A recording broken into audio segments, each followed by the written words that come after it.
Hi, I'm Kelly Spolsky, and I'm here on set at Thunder Bay Live, and I'm here with Andrew. Hi there, how are you? We're not frozen, both of us. Thanks for Close. Yeah. It's I understand you had a ward meeting the other day, and you've got some budget talk, and have the floor.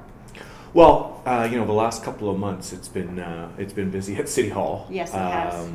Lots of meetings. I'm not sure my wife knows who I am any longer. That happens. Well, this time of the year that it does happen. The budget it really is the most important thing that we do, and it really sets the tone for the next year. Yes, and, it does. And it sets our what are we going to do. And this year, we as a municipality, we've had some real challenges. We've had decreased funding from the Ontario Municipal Partnership Fund. That has a significant impact on the budget. We've also had MPAC change some of our revenue generation. They've changed the assessment on mills. And they've arbitrarily changed, grain elevators, and that also affected our revenue and made the budget process that much more challenging. So, entering the budget process with those challenges, there's been some lively discussion, lively debate, both at council and in the community. It's been a tough year. And at the beginning of the budget process, we looked very critically at some reduction packages, and we decided to make some of those reductions, not all of them, but some of them. Those are tough decisions, Kelly. And I spent a lot of time going through the budget, looking at, what does this mean for this community? And like you mentioned in your introduction, I had a ward meeting on Tuesday. And there was lively discussion there. And, the budget and city council, municipal government is really about trying to reflect and balance the interests of the community. And it is not always easy, right? No. Because, what some people want, others don't, and vice versa. And so we've got to a point where we've gone through the pre-budget consultation. We've gone through a number of days of rigorous debate, our post-budget. I think almost every ward councillor has had a ward meeting. And on Tuesday, that's when we ratify the budget.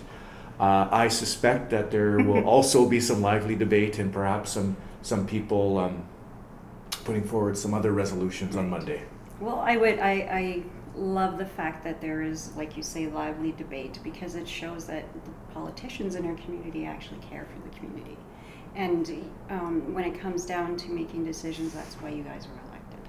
Ladies and gentlemen, sorry. Yeah. And one of the things that I'm very pleased about in this budget process is there's 3 items that I'm really hopeful get through on Monday. Okay.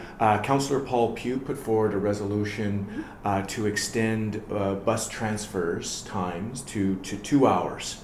And that was really to reflect a presentation that we received from Poverty Free Thunder Bay. Okay. Bus fares are getting to a point where people who are they're not affluent, they can in fact use one ticket and they can get their groceries and get back on the bus. That makes sense. Well, frankly, to a degree. Yeah. I mean, it's it may decrease our revenues. It may increase our revenues because you may have more people using the bus. But here's the bottom line: if we can make it a little bit easier for those people, I think it's important.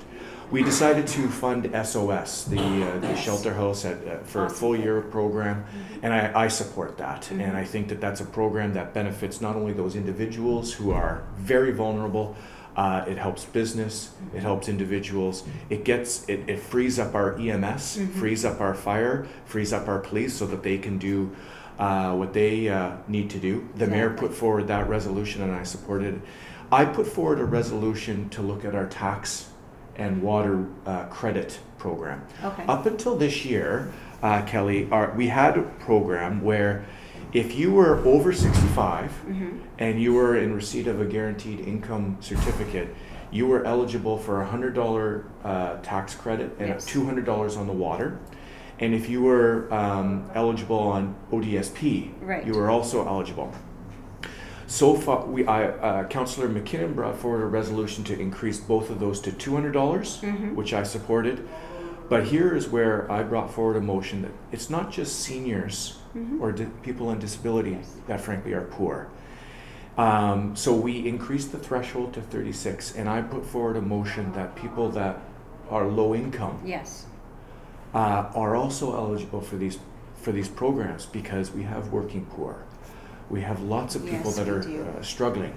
And here's the thing, if we can put a few extra dollars in their pocket, they're not putting it into RRSPs or putting it in the Cayman Islands. They're spending it right here. Well, here's a situation. I have friends who just bought a house. The one partner is working and the other partner is going to university. They have one vehicle. They were worried how the one partner was going to get to university because they didn't have enough gas to go. They also, their bus pass was going to run out, and they didn't know how they were going to do what they had to do.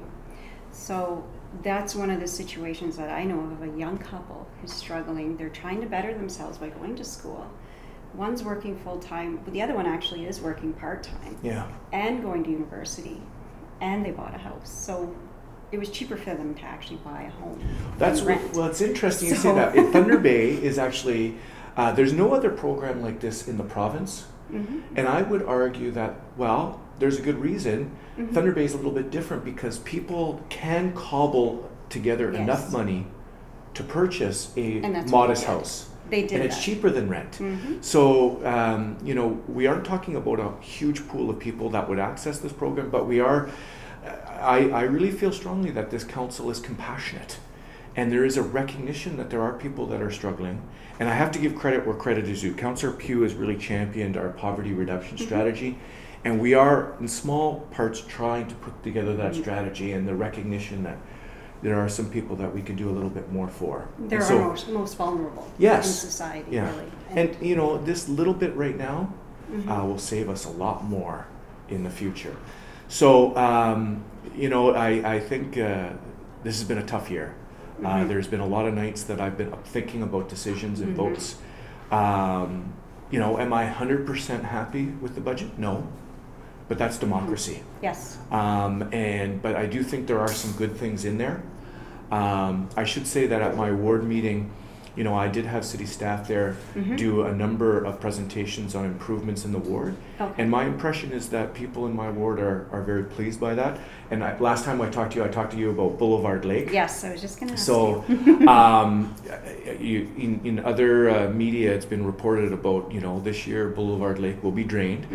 And that's going to be tough on constituents, but I think they will be happy with the end product, with the dredging.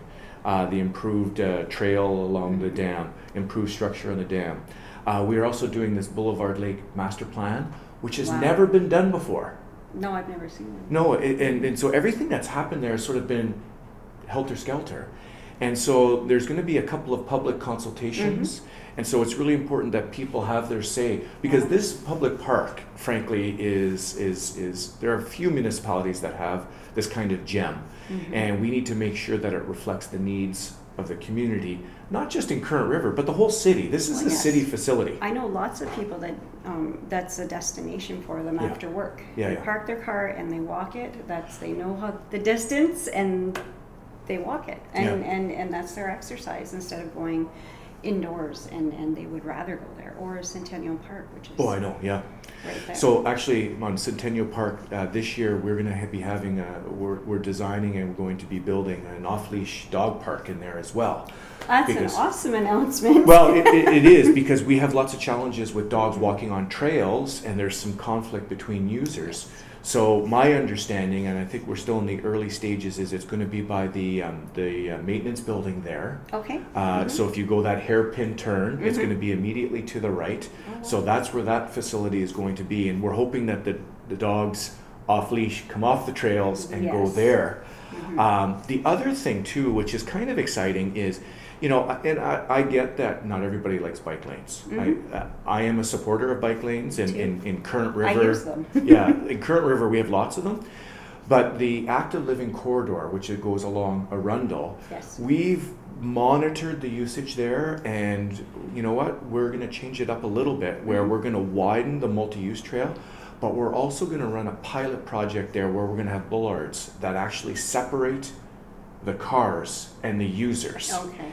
Because one of the things that people have said to us is they still aren't feeling totally safe. No. And so we're going to pilot these bollards that will be put in the summer and taken off in the winter. That's a good idea. To see how it works, and to provide that buffer and safety for both the cars and the users. Well, so some people think it's a turning lane. yes, they and do. I've been actually Yeah. on my bike, but whatever. I mean, and then people complain about them, and it's like, well, it's clearly stated it's a bike path. I don't know what's wrong here. But it does happen, and I think a lot, because if you've never left the city type deal, you don't really know what other cities are like, and they utilize those things all the time, the bike lanes. So you look at progressive cities, not only in this country but around the world. They Japan, for instance. Well, they're coming up with this complete streets model, that realizing that these corridors aren't just for cars. They're for bikes, they're for wheelchairs, they're for strollers, they're for rollerbladers. But here's the other part, that infrastructure, the role that infrastructure should play, is we're dealing with climate change. Yes. So how are we going to make these surfaces more permeable to water? How are we going to capture more carbon? How are we going to put in green infrastructure? And so, you know, one of the things this year in our budget is we continue to make strong investment in infrastructure, and we continue to make smart investment in infrastructure. So it's not just, let's put a road in here, let's not just put pipes. Okay, we have to put pipes, we have to put road, but how are we going to accommodate these other users? How are we going to make it more permeable to water to deal with our stormwater and extreme weather events? And how are we going to capture more carbon? How are we going to beautify, you know, how are we going to put green infrastructure in? So I am pleased about that aspect of our budget, that we continue to move forward strategically with our infrastructure.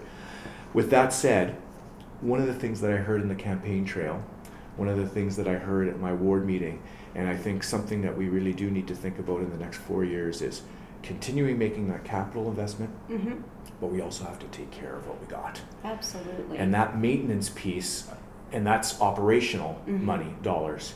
We have to think not only from a road perspective, we need to think about it from a facility perspective, from a park perspective. You can't just build a park and leave it. You got to take care of it. Well, yeah. And so I think that over the next 4 years, you're going to see more investment in that maintenance part, because we have been making the investment in capital. I hope that Thunder Bay becomes more recyclable friendly. I know we do have a great program in place, and I know where we're situated, it's hard for us to ship our recyclables out. We don't really have the facilities. But one thing, as far as being green, the landfill uses the methane gases. Yes. And powers a lot of things with it. We've done a lot of exciting projects. So, you know, methane, believe it or not, is quite a strong greenhouse gas, even stronger, potent than carbon dioxide. So what we've done is we're trying to literally squeeze dollars out of garbage, and we harvest that methane, and we make electricity out there. A lot of people don't know that. They don't, and so we are making that kind of investment. But you'd mentioned recycling. Unfortunately, one of the cuts that we did make is on our fall battery program.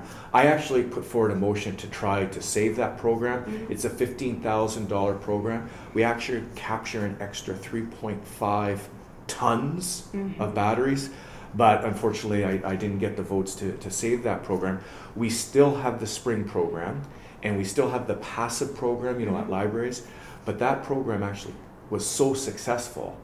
And so I'm disappointed that we're not going to have that. I'm hopeful it comes back in future years, because it is part of our waste management strategic plan. Sulfuric acid and battery acid is toxic. We need to capture that kind of stuff and try to, like you said, recycle and capture and divert more from the landfill. But the landfill also still accepts batteries, which is good. It does, and we are certainly looking at other opportunities to capture hazardous waste, whether it's at our depots or other facilities. So I certainly want to congratulate our waste diversion staff because they are looking at creative ways to try to divert stuff. That's awesome. Well, I think we're almost done. Yeah. I know you have to get going. You're a busy guy. We have things to do. Absolutely. You have things to do. I have things to do. But may I just say that, you know, we have a few more days left before budget ratification. There still is an opportunity for anybody in the public to call, email. You can send me a message on Facebook or Twitter. You know, have your say. We have got the municipal levy down quite a bit. I know there are some people that are still unhappy. We are working very hard, and there's still an opportunity to let us know before Monday about your thoughts about things that you like, things that you want, things that you don't want. So I really appreciate the opportunity to come talk to you. Yeah. This was a great opportunity, and once again, you can also get a hold of Andrew if you want to talk about the budget or any other concerns. Give him a call, send him a message on Facebook. He's readily available. Thanks again. This is Kelly and Andrew, Thunder Bay Live. Thank you.